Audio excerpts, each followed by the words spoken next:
Good evening, this is the Buck Stops Here Weekend Edition. I'm Amitabh Revi. It's estimated that there are over 50 to 100 million cases of dengue worldwide each year and 3 billion people living in dengue-endemic countries.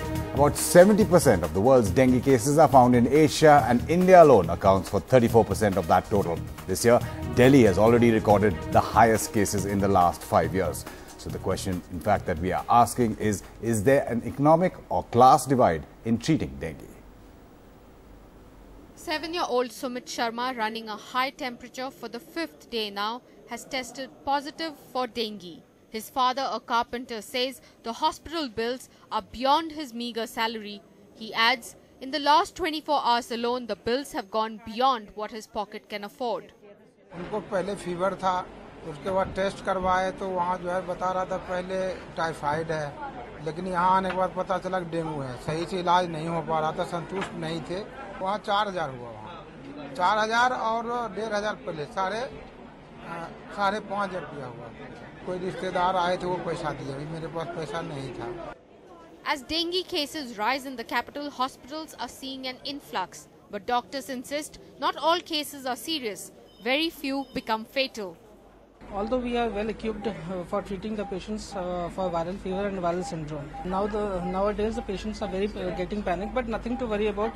If a patient is having a fever and so he has to take a tablet Dolo and have absolute complete bed rest with plenty of water. But doctors also admit that the dengue situation is likely to get worse with a rise in cases over the next month. Already this is the worst dengue crisis in Delhi in 5 years, according to the municipal data, with over 1,250 cases so far this year. The last time it was so bad was in 2010, when there were over 1,500 cases in the whole year. With no specific treatment, precaution is the key. The municipal corporation claims it has carried out checks for breeding grounds in schools and neighborhoods, issued advisories to resident associations, and created awareness in schools. Overall, 114 challans are issued in last 15 days on the institution. Mainly those are NCRT, JNU, PWD officers are there. The government has also asked hospitals to be prepared. सभी hospitals के अंदर अभी आदेश दिए हैं कि इंतजाम जो करने हैं वो तो करने हैं। इसके अलावा मैंने कहा कि 1000 बेड आप और खरीदिएगा। इमरजेंसी के ऊपर सरकारी हॉस्पिटल्स के अंदर 1000 बेड और खरीद लीजिएगा। किसी भी पेशेंट को मना ना कीजिए। With the increasing number of dengue cases across Delhi NCR, the Delhi government has advised the hospitals to ensure that more beds are available for patients. But the medical machinery still inadequate to cope up with the increasing number of dengue cases. With camera person Vijay Singh, Snigdha Basu for NDTV. Well, joining us now from the capital is Raghav Chadha, spokesperson of the Aam Aadmi Party, the BJP Shazia Ilmi, in our Delhi studios Kiran Walia of Congress, and Dr. M. Wali, he's a senior physician with RML Hospital in the capital. Raghav Chadha, just coming to you first, part of your manifesto was the eradication, but here we're seeing the largest number of cases in the last 5 years. Yes. So Amitabh, I will, before giving you the views of the many steps that the government of NCT of Delhi and the Honorable Health Minister of the government of NCT of Delhi have taken, let me point out that the healthcare situation in Delhi is tackled at many levels. There are Delhi government-run hospitals, there are central government-run hospitals, there are MCD-run hospitals, and there are private hospitals. The government of Delhi had in the month of July as well as in the month of August issued advisories and directives to all these hospitals in order to ensure that no patient is denied or declined treatment and adequate care is offered to each of them, and if in case of lack of hospital beds or lack of infrastructure in a particular hospital, that very patient has to be transferred to another hospital in an ambulance and under close surveillance of a doctor. You'll be I can say this with some amount of contentment that the number of beds in Delhi have been increased by a whopping 300% as compared to what it was in the last year. The dengue tests in Delhi have been made free of cost, and the reports are generated in less than 2 hours so as to ensure timely treatment to each of the patients. The high level meetings at the level of Health Minister, Health Secretary are being undertaken in order to ensure that preventive health care as well as conservancy is carried out in effective and efficient manner in order to, curtail the widespread of this disease. So multiple steps are being taken, and I think all authorities, whether it's the MCD or the government of Delhi or the central government, have to work hand in hand, have to work together in order to ensure that the widespread and this immediate spurt in the dengue cases is tackled. Kiran Walia, but there has been a spurt despite what the government has There has saying been an outbreak, there is no doubt, and 2010 as yourself reported, Amitabh. But the fact remains that it's not a political statement, but it's a fact that you have to be prepared well in time, and precautionary steps have not been on the ground. I mean, it's all right to be talking like a bureaucrat, but you see, the MCD was supposed to see that water doesn't collect at places. That's extremely important. But that's happening all around. Despite the Swachh Bharat campaign, you don't see even the capital of India being Swachh at all.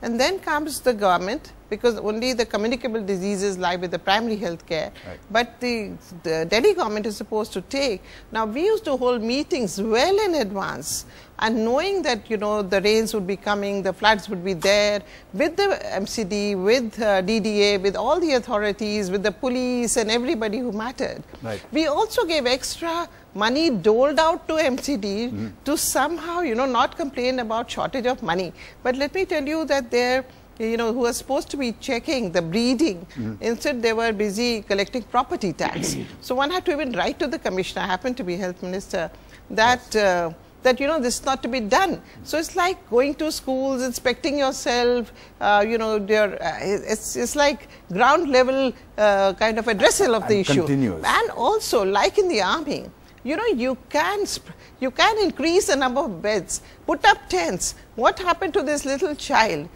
It's even the Supreme Court ruling would not have permitted this, right to life. That's what the hospitals are curbing. Sure. This cannot happen. It's been very tragic. Why did one have to die for us to wake up to a situation? Why does one have to die? But the point that Raghav, I know Raghav, you want to make a point, I'll just come back to you, but let me get in Shazia Ilmi.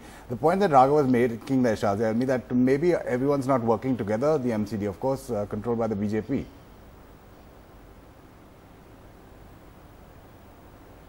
Yeah, but I wouldn't like to get into a political tu-tu-me-me at this point of time. I think this is too serious a matter to be squabbling over like children and for political mileage at this point of time.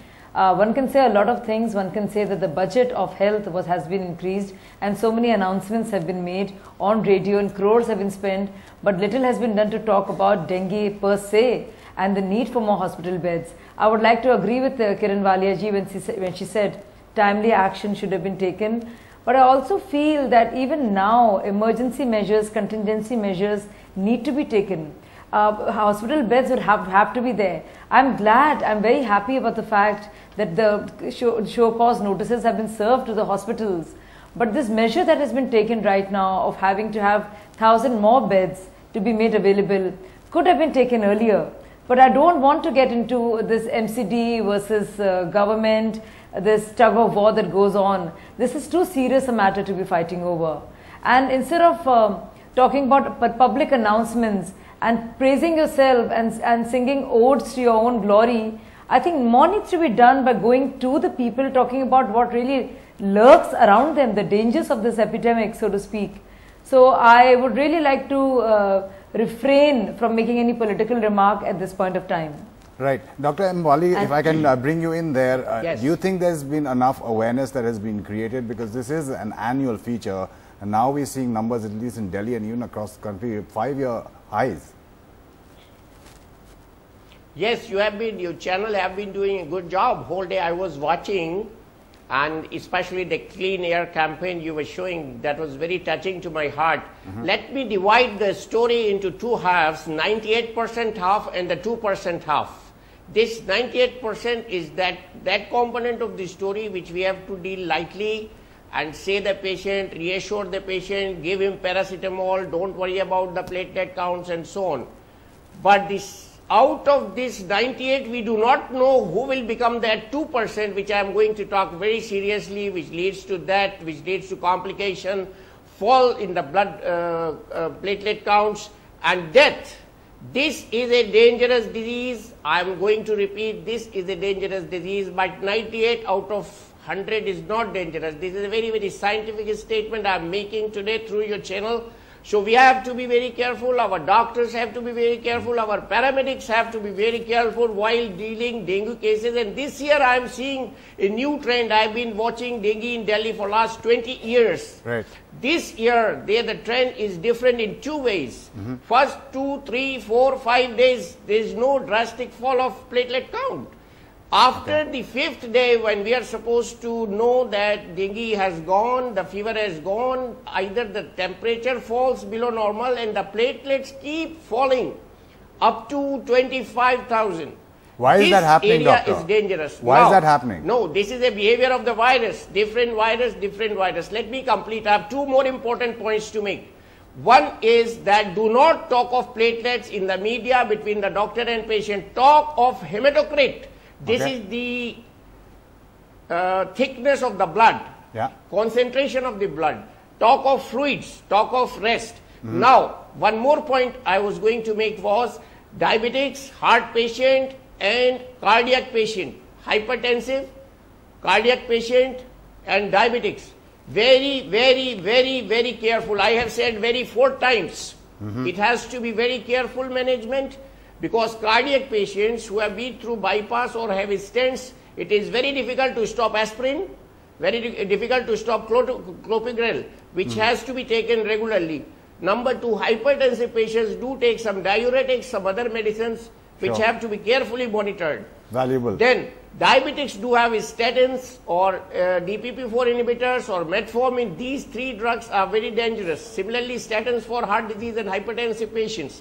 These patients are larger at risk, and those patients who are going to have complications, that 2% I am talking are those who have been inadvertently given ibuprofen or the similar drugs, aspirin and so on.